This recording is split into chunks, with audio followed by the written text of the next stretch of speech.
Okay.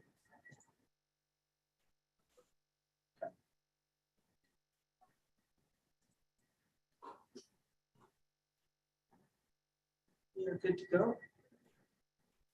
All right, thank you. All right, good evening, everyone. It is Tuesday, June 7th, 2022 at 5:30 p.m. We're called to order the City of College Place City Council Workshop. And will the clerk please take roll call? Yes. Councilmember Jessup. Present. Councilmember Cleveland. Present. Ooh, you're really hard to hear. Just an FYI for when you are speaking. All right, I'll try to speak up. That was better. Councilmember. That's close to the mic. Councilmember Sherman. Present.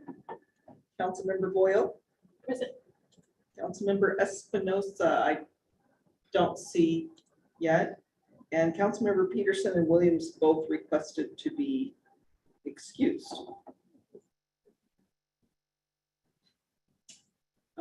We also have City Administrator Rizzatello. Oh, and here's Councilmember Espinosa.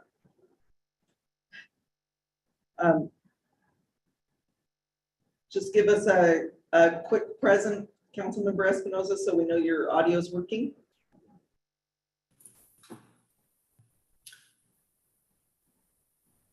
Oh, pardon me. Okay, we can hear you now. We just needed to make sure your audio was working. So Thank you. We also have City Administrator Rizzatello, City Attorney Colwell, Finance Director Carlton, Police Chief Troy Tamaris, myself, City Clerk Lisa Nisel, and we have Cindy Saunders here with us to present today as well. We do have a quorum and you're good to go. Wonderful. Will you all please join me in the Pledge of Allegiance?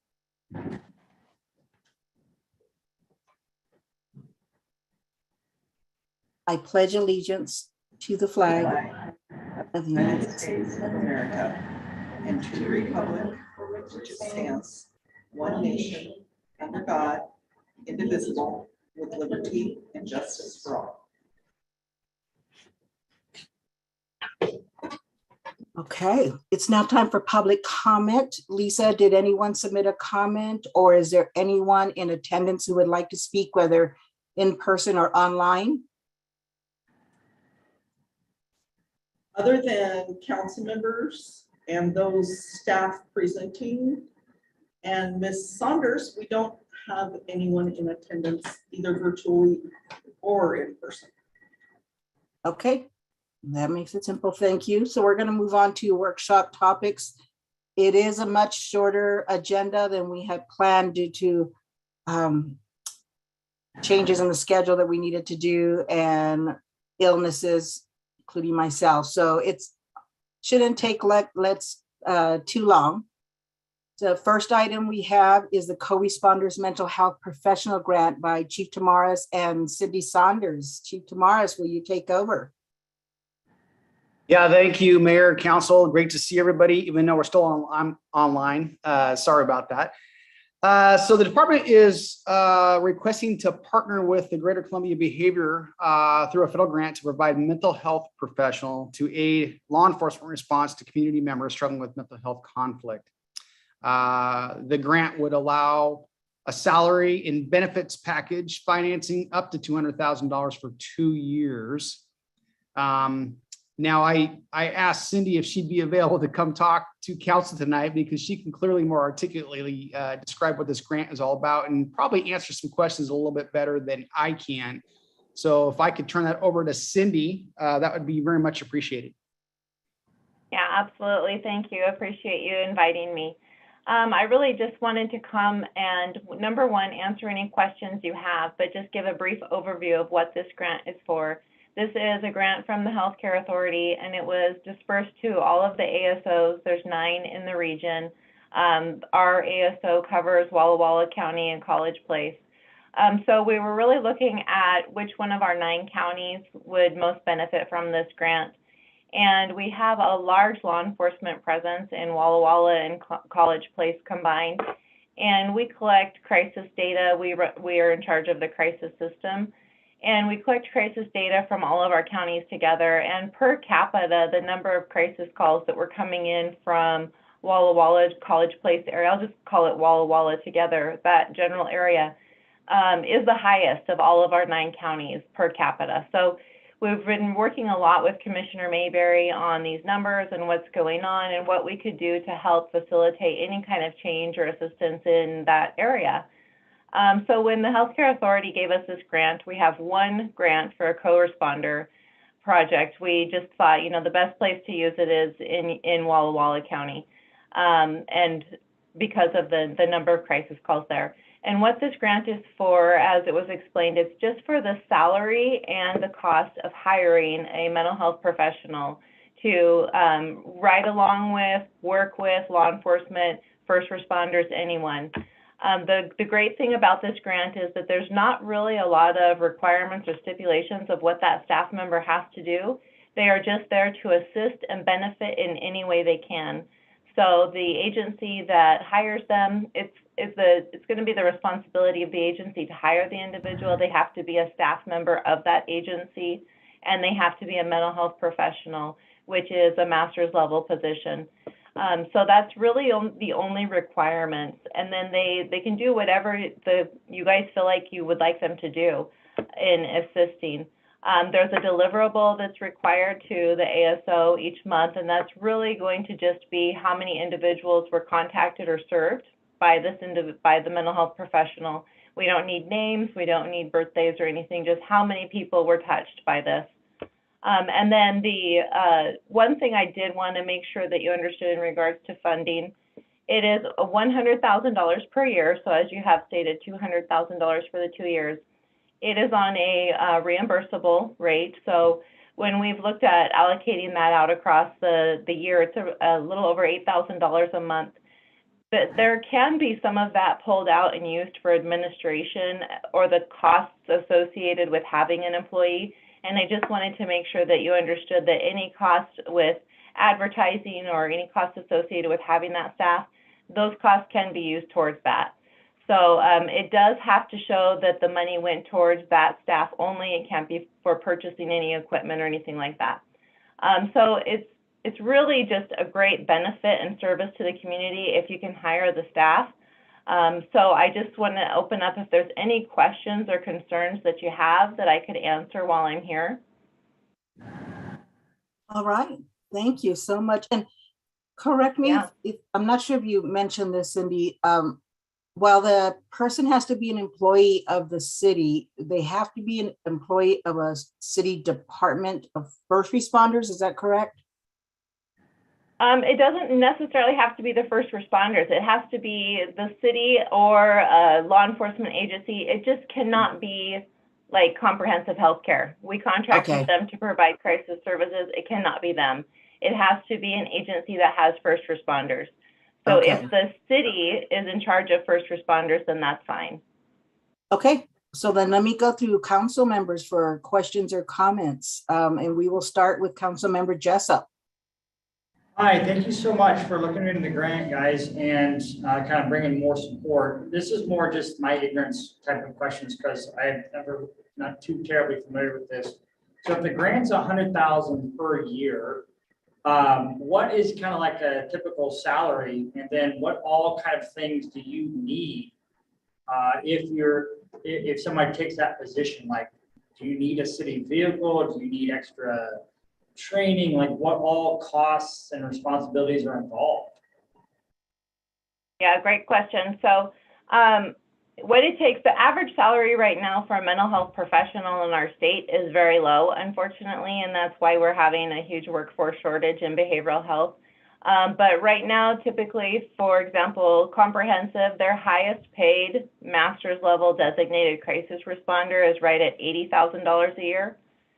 So what I would do is pay a little bit, as much as you can afford to pay, looking at your own expenses, and then you'd get a qualified applicant. But I think between 70 and 80,000 is what people are typically paying right now for an MHP, mental health professional, which is, that's the going rate. I don't think that's enough. But, and then in regards to your second part of your question, what is needed? It's really how the agency is going to use the staff. If you are going to have them housed at your office and just have them sitting at a desk taking phone calls and doing some de-escalation over the phone or working with law enforcement officers one-on-one, they won't need anything. If you want them to go out with law enforcement officers, it's whatever the agency is going to require. Because from our perspective, there's no training they will need. They won't need anything from our perspective. Because when they become a mental health professional, they have everything already that they need. And I would just add beyond that, we do have pool vehicles, so there would be a vehicle, would be of use. Right now over in the police department, with the retirement of Lieutenant Benfield, there is a vacant office over there, so that could be utilized for this as well. That sounds great. The other thing that I had mentioned previously, and I'll just throw it out there to kind of get your minds thinking about some options, are we know that with all of the changes in regards to House Bill 1310 and law enforcement officers responding and designated crisis responders are more leery to go out by themselves, one really great option that I would think that could go along with this is if there was some funding available that the city could put together to hire a peer counselor, which is somebody who's had lived experiences in behavioral health, even on a part-time basis. I'm thinking this could go between $25,000 and $30,000 a year. Those two could work together as a team. And sometimes when people are in behavioral health crisis, they might not respond as well to a professional as they would to somebody who is their peer that they feel like has experienced this before. And that team, if you could have kind of a little team together, would really take a lot of burden off law enforcement officers or first responders for situations that are really just behavioral and don't need intervention, that just need some talking down or de-escalation. So I just want to throw that out there, that that's a really great option to have kind of a paired team if the city could come up with something like that. And I have talked with Commissioner Mayberry, and she's behind that. She'd probably be able to throw some money if she could towards that. I'm not sure, but I just want to throw that out there. The new laws, does that mean then that police officers would be able to go to calls that they previously, or right now they're not currently supposed to or allowed to, if they have a behavioral specialist with them? No. Well, that's really base by base. Chief Tamaris may have more information. Each region's kind of doing it themselves because some people are just not comfortable with the new legislation and they're waiting for clarification on what imminent risk is. They're waiting for definitions, but it's just if you sent out a mental health professional by themselves, that's an unsafe situation. So if they have a peer to go with them, it's a much safer situation, and then law enforcement doesn't have to respond. You know, you get calls often probably from individuals who are just lonely, needing somebody to talk to, and it's a great opportunity for that team to work together, or just for the mental health professional on a phone call to take care of that, free up the time of law enforcement officers. And I know Ree has patiently has her hand raised. I know she's got some comments. I was wondering, when we first talked about this, it was that the funds just went to salaries and benefits, and it sounds like now we can do some more with the funds. So if we wanted to go out and purchase additional malpractice insurance or liability insurance, is that something that we can use the grant funds for? Do you know, Cindy? You know what? I think I would need to find out about that, but as long as you can. We're the ones who are going to audit this. It's not the healthcare authority, but we get audited by the state auditor. So as long as we can justify to say that it was a cost associated with having the staff, we might be able to get around that. And I know what Ree's talking about, maybe some of you are not familiar, but our contract from the healthcare authority has a clause in it that you have to have a certain amount of liability insurance. And that is written really for behavioral health agencies that are going out and doing services. And I don't want that to be a barrier to you guys being able to have this contract. You are not going to be providing any services in the community. They're not going to be doing counseling or therapy and then billing the state for that. So I am also looking at the option, if that's something that's a barrier, to asking the healthcare authority for a waiver from that portion of our contract, specifically for this co-responder program. I don't feel like you need that additional liability because of what you already have. So maybe you and I can talk more about that, and Karen as well. But I'll look at that. And also, just to be real clear, the other possibilities for funding, it's as long as it's anything to support the employment of that staff. So as long as you can go back and say, this is a cost associated with the staff, then we're good with that.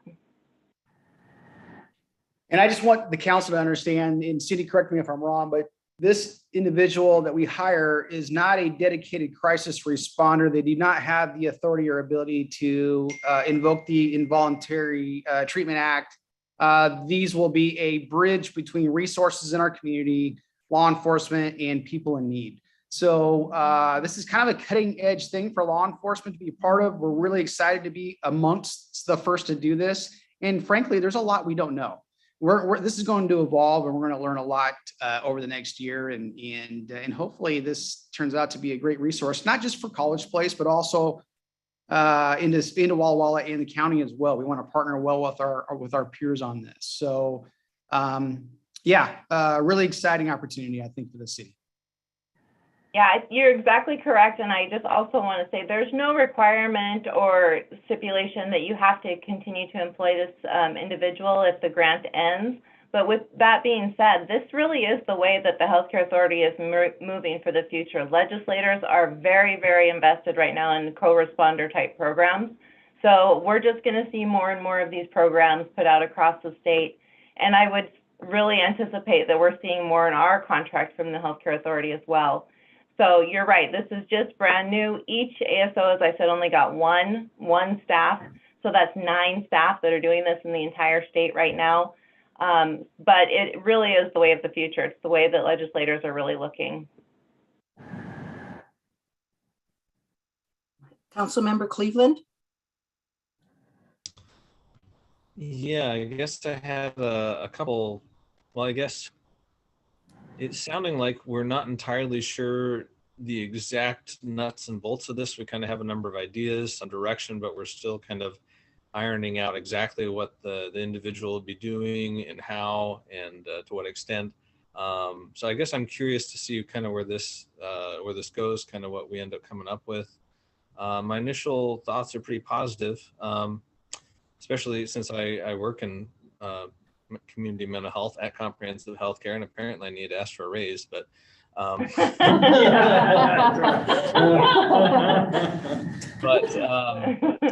I guess the other thought I had is that if we do onboard someone, I'd really like to be able to have it be a position that we're planning to keep around.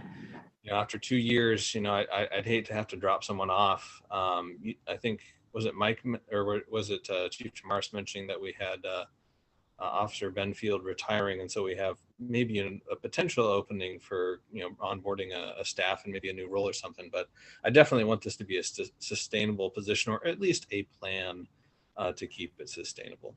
So those are my thoughts for now. Thanks. Councilmember Espinosa?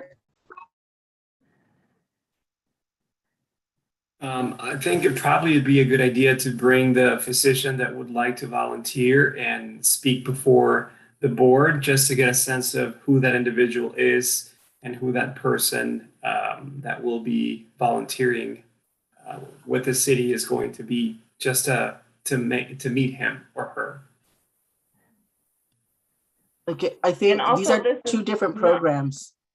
I think you're confusing our volunteer that we had worked with, as opposed to this person will actually be a new hire for the city.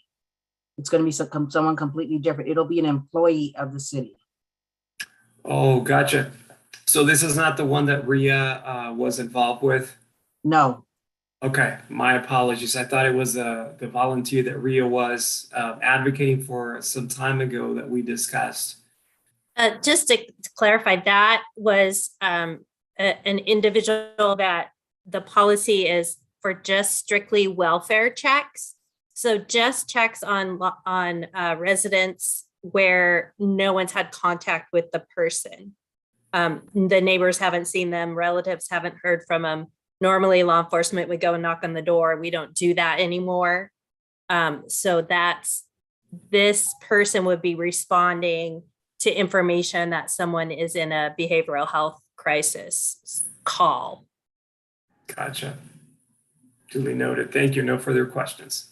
But I think your point is well taken that, we'll need to develop the position, the job duties, job description, that type of thing, figure out how exactly it's going to work. Councilmember Sherman? Oh, sorry. One moment, Heather. Michael has a question or a comment real quick.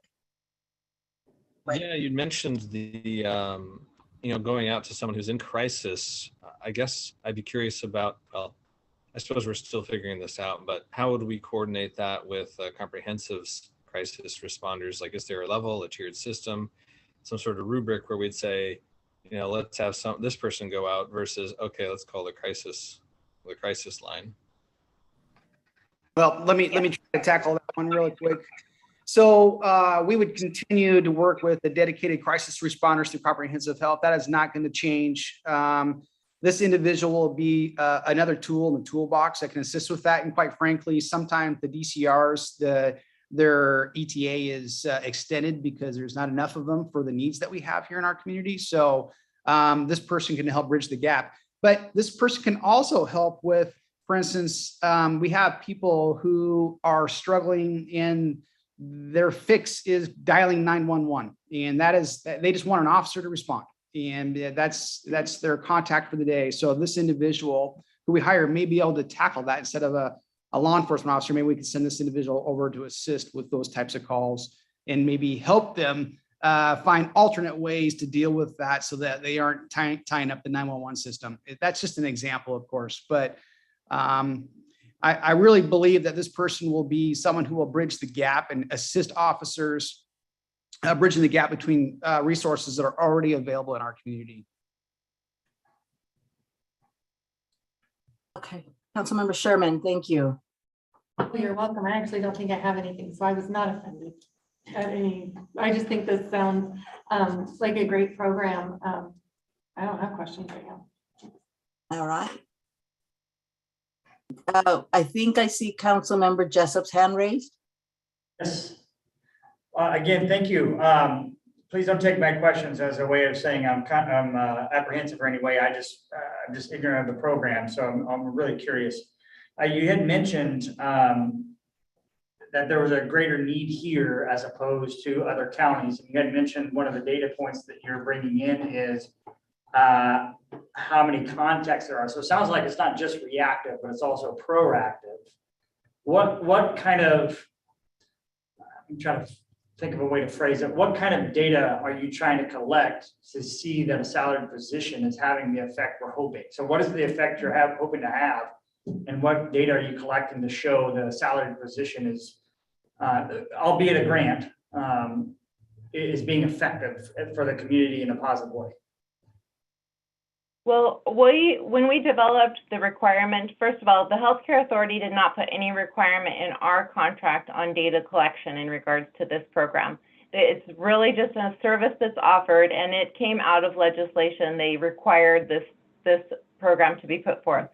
So when we here at the ASO were trying to figure what data we wanted to collect, because we're not collecting, the individual won't be providing any direct services, so we won't be collecting names or birthday or any demographics. So right now, all we're collecting or required to collect is how many services were provided. But with that being said, as this program goes on and as your team identifies more opportunities and more things that this position can do, we might find out that there's some gaps in Walla Walla County that we can really look at. And I know Walla Walla County just did a gap analysis study, and we looked at a lot of crisis data. So it's really, my answer is kind of like, we don't know yet what information we're going to get from this program. We know that right now we just want to collect how many people are being seen, but who knows where that's going to lead. And even 6 months down the line, this person's position might be completely different than how it started, as you see ways that you can utilize them and ways that they can help put resources in your community. Walla Walla County and College Place are very unique in our system, in our region, where they have a lot of people very invested in behavioral health and a lot of people want to be involved. And so we've just been inundated with people from Walla Walla County reaching out about, can we help with this, or what could we do with this? And so quite honestly, we don't know yet what's going to happen with this program and what's going to come out of it and what we'll find. But I do know that it's going to be a great resource, and that it's probably going to be very different from day one than it will be on day 90, which is great because you can utilize this position however your community needs best. Great, thank you. I just want to add to that. If the council isn't aware, the last 2 years I've had the honor to be a board member of the Behavioral Health Council here in Walla Walla, and we have some amazing people and some amazing resources, but frankly, we don't have enough. And anything that we can bring to our community to serve our community members better, especially with mental health, especially after coming out of the pandemic and all the new issues that we've had as a result of that. I just think that this is going to be a great way to help fill the gap on that, and also to build public trust and provide an opportunity to, instead of sending an officer, maybe send someone who's a mental health professional. Or what we have been doing in the past is partnering with the fire department. We've done that recently, and we respond as a group. And I know that there's a lot of examples of that have been modeled around the country. Oregon has some great programs out there. Walla Walla has recently, they've got a group now that's doing that and checking on people. So if we end up having homeless people or people that are struggling in our community, we can send them over to check up on them and just say, hey, how are things going? What can we do to help you? Can we get you some resources? So yeah, I've got a lot of ideas and we haven't put them to pencil yet. We're trying to get permission to move forward on this from you, hopefully tonight. The other thing I just want to point out real quick is that there's 2 brand new programs that we at the ASO have implemented in Walla Walla County, and one is with Blue Mountain Heart to Heart. It's the Recovery Navigator program, specifically for people who have substance use disorder services, and it offers a variety of services for free that can help with housing, help with food. And the other one is with Trilogy, and we're helping fund a recovery cafe. And so working with this individual that you hire is going to be able to really bridge some gaps between our staff here that can train those other areas. Your MHP can work together and get people together and connected with the right resources, and these new resources in Walla Walla County that are just starting right now. And this is Ree. What I would like to see, and I think we could do, is we could keep track of arrests per call, which we hopefully might go down. The number of times that law enforcement responds to a particular address, that hopefully that would be able to go down. So there might be some concrete numbers that Chief Tamaris is already tracking that might have an impact. Right. Councilmember Boyle. I wasn't sure I was going to get a turn. So we talked about how it's a $200,000 grant for the next 2 years, $100,000 per year. Do we anticipate that this will be a renewable grant, or is that still all completely up in the air? It's up in the air. The Healthcare Authority has not committed to that. They've committed to 2 years. However, legislators are talking about renewing it. Representative Davis is very, very much in support of this and pushing for it to get into the next legislative cycle. So it is up in the air, but it's looking very promising as legislation can, that it will continue to be renewed. And one thing with our state healthcare authority and the legislators is once they implement a program like this, it's very difficult to get out of it because now the communities are relying on it. And we've actually historically had lawsuits that have occurred because they've tried to pull out of programs. And so historically, they continue them. That's not a guarantee, though. All right. When would this start? The funding for this started in July of last year, and it got put into our contract here at the ASO. I believe it was in October, and since October, we've been trying to find somebody to take this grant and be able to utilize it. Basically, as soon as we can hire or like post a job and get people online. Yes. Cool. Yeah. So the 2 years starts. When we hire someone? The 2 years is based on our contract cycle, and for the exact dates, I would have to get my contract manager to give you those exact dates. But Ree's been in communication with her, and so we could definitely get that information to you. But the way that it is, it's not so much like a 2-year time limit, it's a funding amount. So we have the $200,000 allocated to us from the Healthcare Authority. We don't have it here, it's on a reimbursement rate. So as soon as services start, we can start reimbursing until that money is gone. And so our hope is that we have the full 2-year allowance in services before anything happens. But again, we only get 1-year contracts, and so that could change. Thank you. All right, any other questions or comments for Cindy? All right, I think we're pretty excited about this program. When Mike, Ree, and I first heard about it, it actually didn't even need to be sold. We were ready to just like jump on it. So we think, thank you so much, Cindy, for taking the time to, I know we had you for that long meeting once before, so thank you so much for coming and sharing with our council. Of course, anytime, and I'm happy to help along the process with anything you guys need, so thank you. Wonderful. All right, have Thank a good you. evening then. I'm going to jump off. All right, thanks. Bye-bye. Bye-bye. All right, so next, we're still gonna have Chief Tamaris in the hot seat, and he's gonna share the Police Department's 2021 annual report and bias report.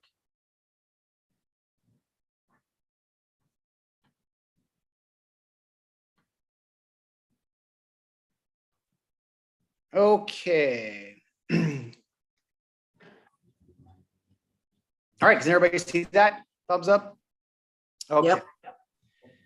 Okay, this is our 2021 annual report and bias report. So we'll get right into this. Our mission of the College Place Police Department embraces philosophy. My screen's blocked. A philosophy of community-oriented policing and strives to enhance the quality of life and safety of our citizens with the highest degree of ethical behavior, fairness, and professional conduct. Our vision is to ensure the city of College Place is a safe place to live, work, and do business through the delivery of quality law enforcement services. Our values. Every member of the College Place Police Department is part of a team who inculcates courage, commitment, community, and character in their daily operations through open and honest cooperation, service, respect, and diversity. We have what I call the 4 C's, which is courage, commitment, community, and character as part of our values. And that's the moral and ethical desire to act in the face of danger or adversity. Commitment is the dedication to the department, professional policing, and those we serve. Community, respecting and protecting individual rights while fostering relationships with whom we are called to serve. And character, performing with integrity while demonstrating strength to uphold and instill pride, honor, and a call to public service.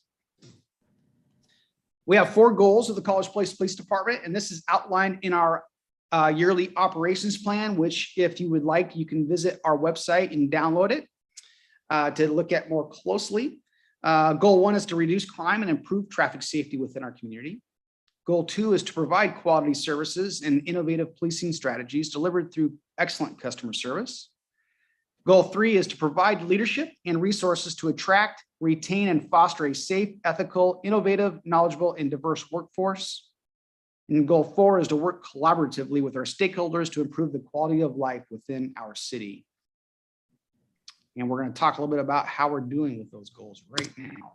Here's our organizational chart. Currently have 19 employees. You see Lieutenant Benfield down there. He is going to be retired on the 15th. And he's been on vacation this last week, burning up some time, and he is already greatly missed. Bob has done an amazing job, and I'm losing a lot of institutional knowledge with him. So gonna be missed. We have a vacancy right now, part-time record clerk, and they're currently conducting interviews for that position. Here's a couple of our new hires. This is Brandon Rhodes and Josh Jackson. They were both hired this last year. Now we're getting into our support services, and you see photos of Marianne and Andrea. And we carry, I have the girls track certain metrics for me so we can kind of compare year to year what they're doing and how busy they are. And a few of those here I'm sharing with you. One is the number of fingerprints they process.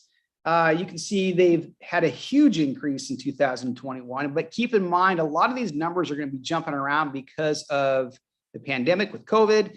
We had office time that was closed that really reduced the ability of people coming in to get fingerprinted, for example. So why do people get fingerprinted? That is for teaching certificates, federal jobs, concealed pistol licenses, and things like that.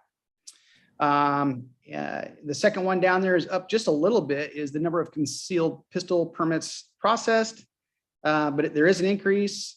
And then public disclosure requests have also increased in 2021. So we're seeing a little bit of a trend with that. And then the dog licenses have actually dropped a little bit. And you'll see on the code enforcement page that his animal control calls have dropped a little bit too. So it's fun to see how they compare against each other. So this slide just talks a little bit about our patrol.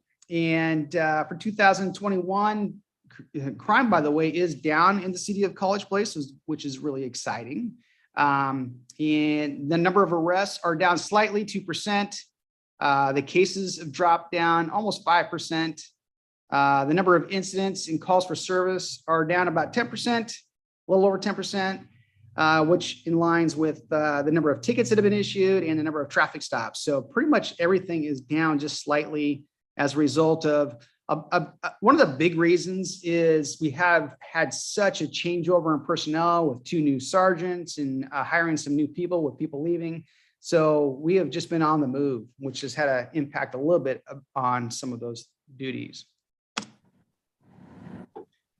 Getting into the awards that I like to brag about my people, Officer Jimmy Duty there, he got the Masons Officer of the Year Award. We're very proud of the work that Jimmy Duty is doing. He's one of our field training officers, and he's actively involved in his church and things in the community. So we're really proud of him, and he's also very proactive at work.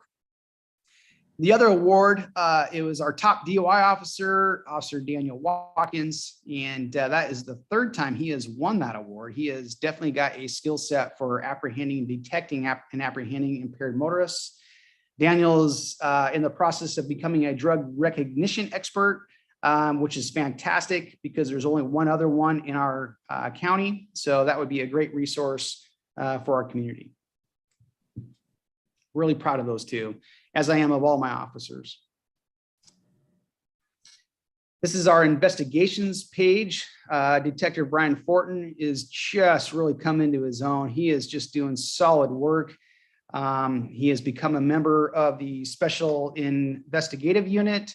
They respond to officer-involved shootings in not just our area, but also up in Pasco, Kennewick, Richland. So he's part of that team. The only officer-involved shootings he is not allowed to respond to are for our own department. He cannot investigate our own people. So now the calls or the cases taken were down slightly. Brian his cases are becoming more complex as we are trying to keep patrol holding on to some of their cases more so that Brian has more time because he is very busy. And he's had some major cases that have taken a lot of time this year. One of those cases is the photo off to your left. That is the Gamestop armed robbery. Detective Fortin is closing up on that case. We do have a suspect and we do have charges that will be going forward here very soon.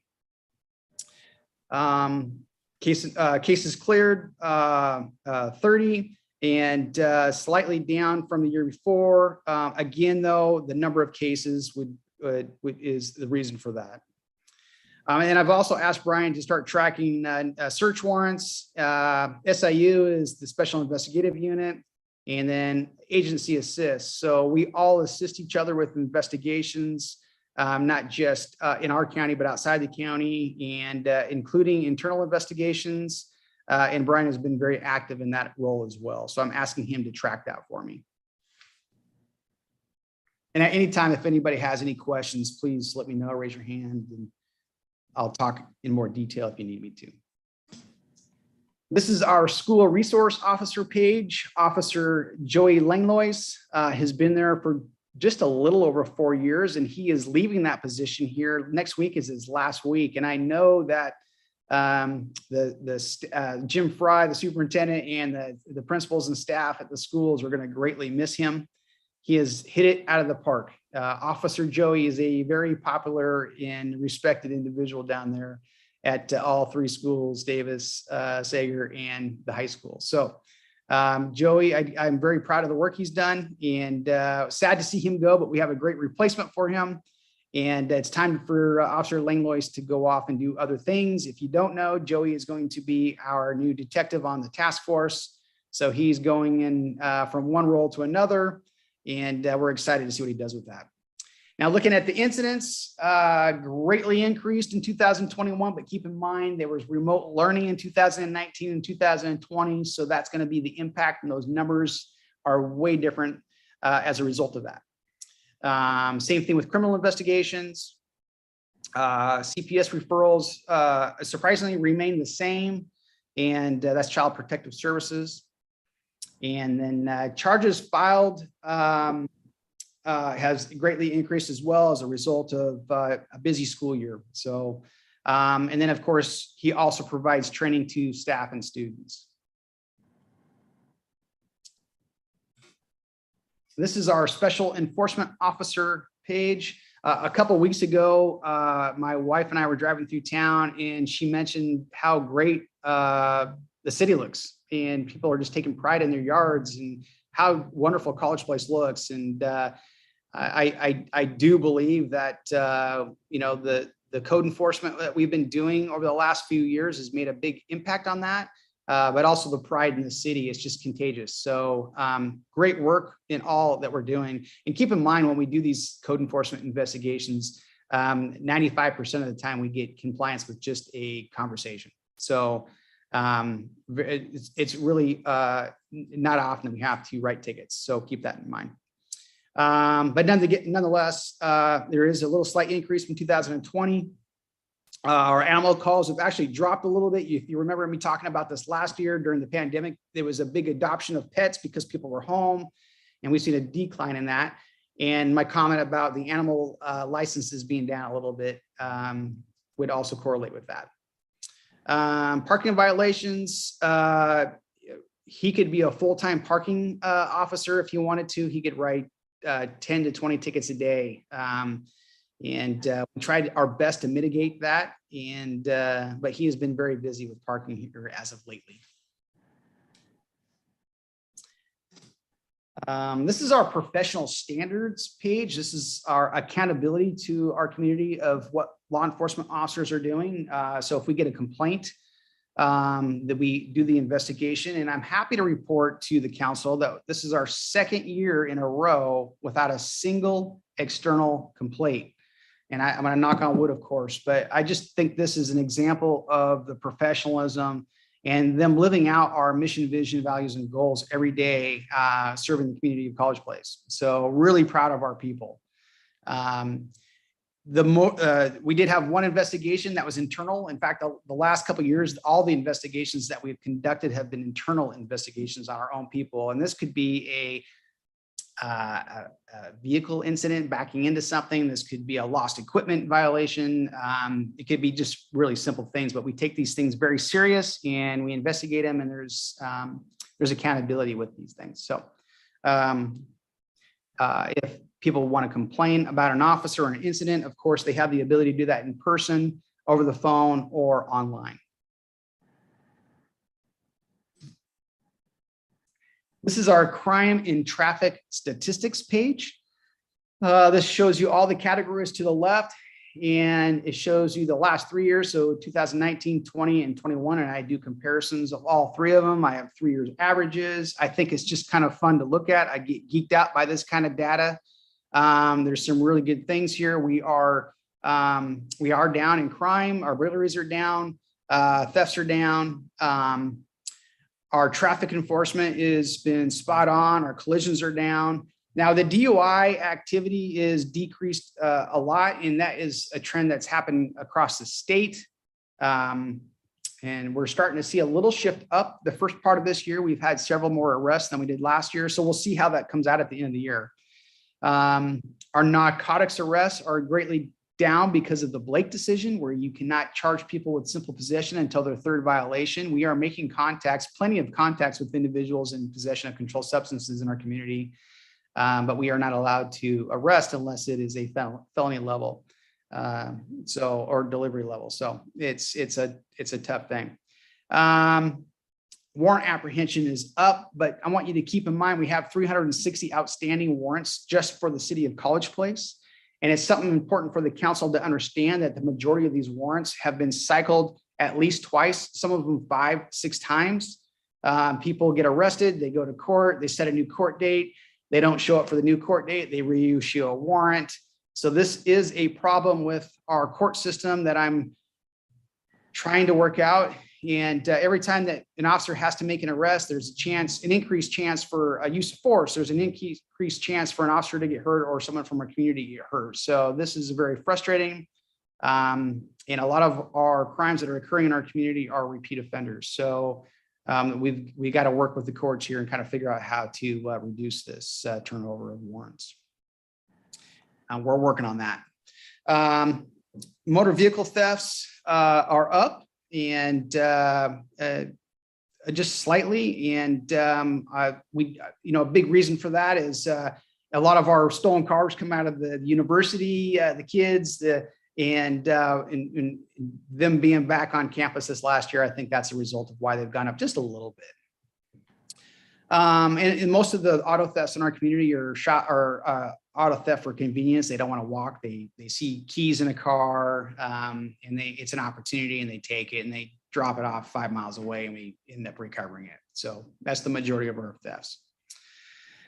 Something I'm very excited about is our domestic violence is down again for the 3rd year. So that is just a really, really, really great thing. I'm very excited about that. So, and that's particularly special because we've been home. So people have been home, and we really thought that domestic violence would increase, and it has increased in a lot of areas around the state and across the country, but in College Place and Greater Walla Walla, it's actually decreased. So that's a great thing. So we're cheering that one on. So, okay, I'm going to move on to our bias report. Does anybody have any questions about the annual report before I move on?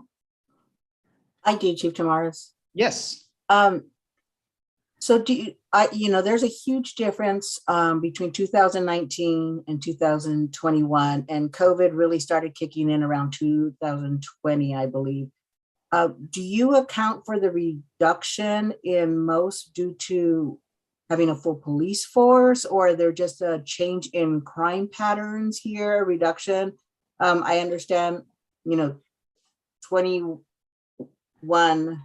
with the changes of officers, whether we've been transferring out. But otherwise, why do you think that there's such a huge difference between 19 and 21 in some of these numbers, and including in earlier you had a report and there was a huge difference between 2019 and 21 as well? I definitely, Mayor, I definitely think COVID had a play in that, with people being home, working from home, less people out in the community. Some things that have trended up are shoplifting, which is not a surprise. And especially with, I think 2022 is going to be even greater with the rise in inflation and those types of things that are happening in our community, fuel costs and whatnot. So we'll see how that goes. But yes, I think the pandemic had a big play in that. I also believe that we are reducing crime by the great work. A part of the reason is some of the great work that our police department is doing in partnership with our community members in community policing, and working closer together. working. It's nice to have a prosecutor that works out of the city, and that helps us with our cases. I just think that that we'll continue to see that trend in a positive direction. But 1 year difference or two, I do a 3-year thing to kind of take a good gander at that. But we'll see if it's going to be a trend or not. But my best guess is because of the pandemic and because we do have a full staff right now of officers, so which is nice. All right, thank you. Yeah. Anyone else have any questions or comments? All right, you look good. Okay. This is our annual bias report. It is by RCW that we track bias police. We have, according to RCW, we have to have bias-based policing policy, which we do, Lexipol 402. We have to have a complaint process, which we do. We receive complaints in person, online, or the phone, as I talked about. We have an accountability system through supervision and review. We have an IA process, internal affairs. We also have, as you know, you've given us the body-worn cameras, and which also helps with supervision and review. And it's just been a tremendous tool. And then we also look at training and have discussion. This last year, we received training through Dr. Marks. That was the second year we did that. This year, we actually did a webinar with him in person, which was great. Every officer in Walla Walla County was able to have training with Dr. Marks. And I am required by law to do an analysis on our bias report each year, but I am not required to publish it. As I go the extra mile for the publish, because I want to be transparent on this, and I want the community to understand that I take this very serious and that I look at it closely and I share the report.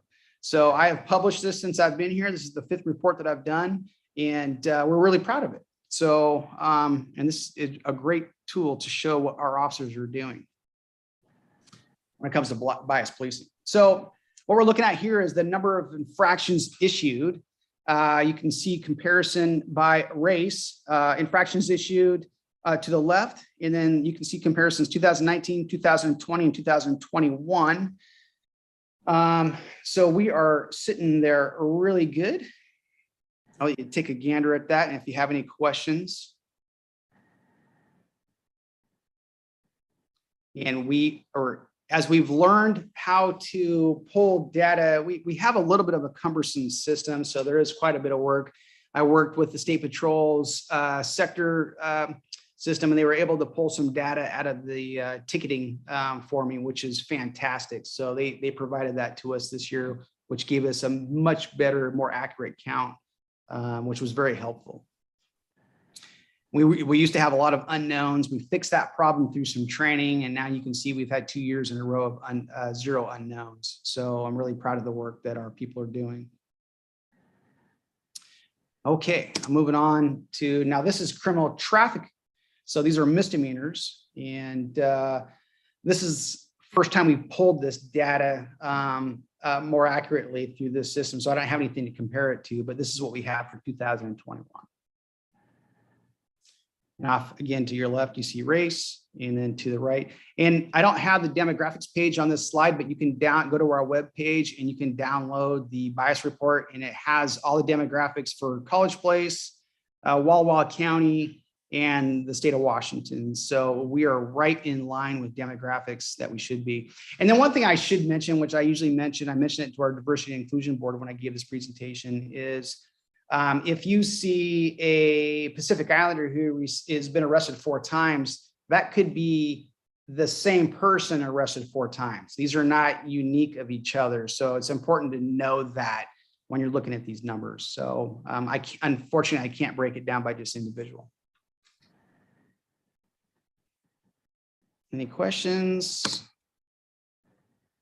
This is criminal non-traffic, which I'm not required to report on, but I like to analyze it and look at it anyways. I think it's important to take a look at everything that our officers are doing. So these are non-traffic would be things like theft third, DV, these types of things. So again, race to your left, and the metrics are to the right for the citation count. And Marianne helped me pull some of this data. out of our system. Again, also right in line with our demographics of our area. Chief, Councilmember Espinoza, a quick question for you. Sure. What is the demographic composition of the different types here for College Place so that we may better be able to understand the breakdown here? Yeah, and I apologize. That's what I was telling you. I didn't include that screen. But if you want to download, if you go to the police department's webpage, you can download the complete bias report. And at the back of it, it has the demographics. Also, keep in mind, you can't compare it just to College Place because we have visitors from Walla Walla, Milton Freewater, across the state, visitors that are coming here for wineries. So it's not, you can't, it's a hard comparison, but I include that to give you an example. So does that make sense? Yeah, it does. Yeah, and I apologize. I usually include that screen, and for some reason I didn't this time, but please take the time to download the entire report and you can look through it. And by all means, if any of you have any questions, even if you don't want to ask me tonight, email me, call me, and I'm happy to go through it with you. I want to make sure that everybody has a complete understanding. All right, so that is the end of the presentation. And does anybody have any questions? All right. I'm just going to check to see if anybody has any questions rather than go through council members. If you do, please raise your hand.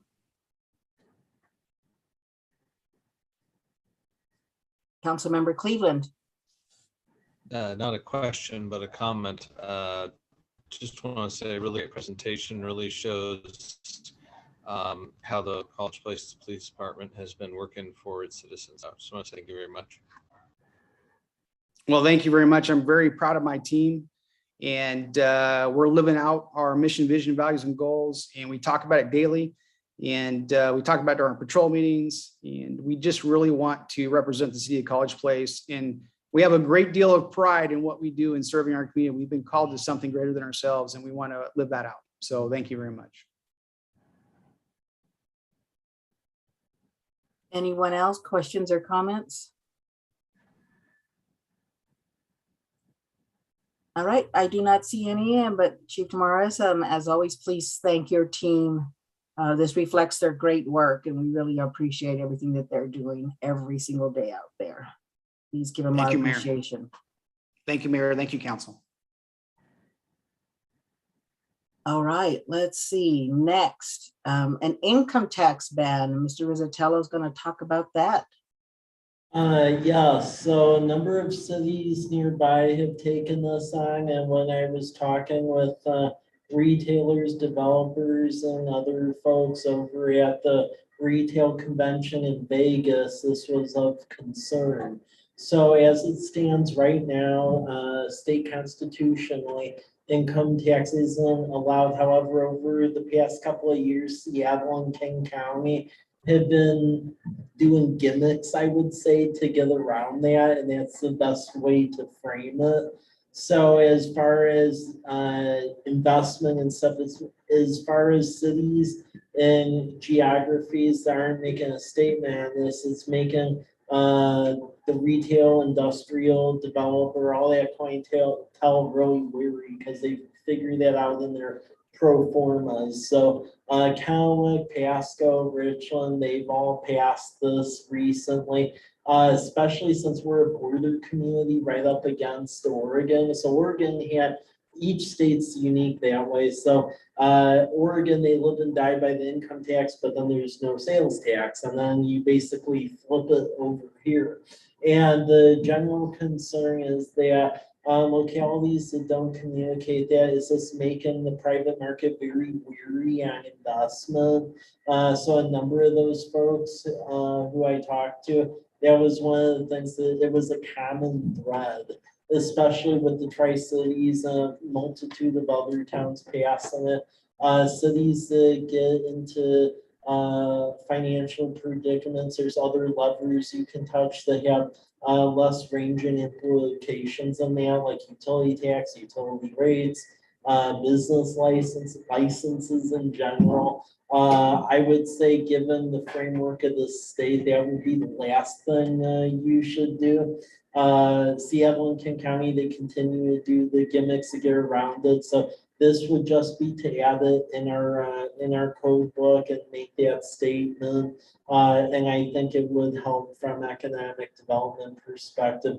Our counterparts across Myra have not done that. So as far as locally inside the valley here, we'd be the first, but it's a common thread elsewhere on this side of the Cascades in the state. And I stole a lot of the language from Pasco because that was looked at extensively by their legal team. So yeah, I borrowed heavily. Yeah. Yeah, why make it harder? Work smarter, my son. So, but what if, I mean, this is just us saying it locally, that we Yeah. don't want that, but if the state of Washington imposes an income tax, then that doesn't matter. I mean, but Well, exactly, but the fear is that like if the state imposes it, that's gonna be where the whole ceiling will come down, because essentially if they impose it, they're gonna allow localities to do it too. So that would I mean, see. yeah, so that would Okay. mean the cities would then start doing that, and that would have a chilling effect. Granted, we can't really have much of an impact on the state level, they do what they do, Right. frankly. But on the local level, especially with us being right up against the border, that's a major concern. awesome. Yep. So yeah, if you're all generally supportive of this, we will prep this and get it ready so we can add it to code book. Yeah, any questions or comments for Mike on this, concerns? I don't see any hands going up. Mike, the only thing I would say is, because I was looking at the draft code, and I know you're gonna work on cleaning it up, but at the very beginning, it still mentions the city of Pasco. Yeah, that's why, yeah. So looking at that. Yeah. Yeah. Draft, very drafty. Yeah. So, yeah, just do a search and exchange kind of thing. Anything else from anybody? And another thing which Reed pointed out that we will add in as well for y'all vote on it is, because we're gonna put this in the code book, we just have to put that, like, we aren't abridging voters' rights, for example. So like, for instance, let's say that like the state allows us now and then we have our ban, but for some, I could never picture this happening. But let's say the voters for some reason decided to put the voter people go make a local income tax. If that still is a right of the voter, if they got all the petitions and stuff. But that we just have to add a little bit of language in on that, but generally it stays as you see it. Yeah. Okay. I feel it's a good statement to make. Giving assurance to residents and businesses. Anything else on this topic? All right, thank you, Mike. We should expect it at next board meeting. Yes. All right, I mean, council meeting, okay. All right, so that's it on our workshop topics. Do we have any other business for good of the order? When are we starting over at the fire department? To be determined. Oh, okay. That's You'll gonna- let us know when you send out the thing. Yeah, Yeah. not in the near future at the Oh, I thought it moment. was supposed to be this month. They're having supply issues. Who's So- they? Our contractor? The Yes. contractor's severe supply issues, so we're trying to figure this all out. Can we come help with demo day? That'd be That's a fun. John question, Yeah. not a me question. But if that's a yes, I'm in. Yeah, the part that I can add with all this, just to let you know, is the contractor, Nelson, they were having a problem with subcontractors, because one of the subs, frankly, messed up what they submitted on their budget. So, And we're trying to be like, oh, oops, you should go find all this money, and that's not how the real world works. So they are finding another sub to make it a reality within the confines of what was presented to you all. But just be aware this is gonna take a bit because they're having to go out of the area, find the sub, because the sub that was working on it was way beyond the realm of reason. That sucks. Yeah. All right. Anybody else for good of the order? You know, I'm just gonna say that COVID is coming back with a vengeance. So I am going to highly recommend you all, please be careful, just like we were in the very beginning, wear your mask. Don't shake hands. I was myself proud that I've gone 2.5 years and never getting it. And then bam, got it at public. It was 1 or 2 public events. So please be careful out there, watch your health and wear a mask again and keep your hands clean. It is not fun. For me, it was more than just a bad cold. So never know how it's going to hit you. All right. If there's no further discussion, do we have a motion to conclude the workshop? I'll motion we conclude the workshop. Is there a second? I'll second. All right, we have a first and a second. So if there's no objection, we're concluding the workshop at 6:36 p.m. Thanks, everyone.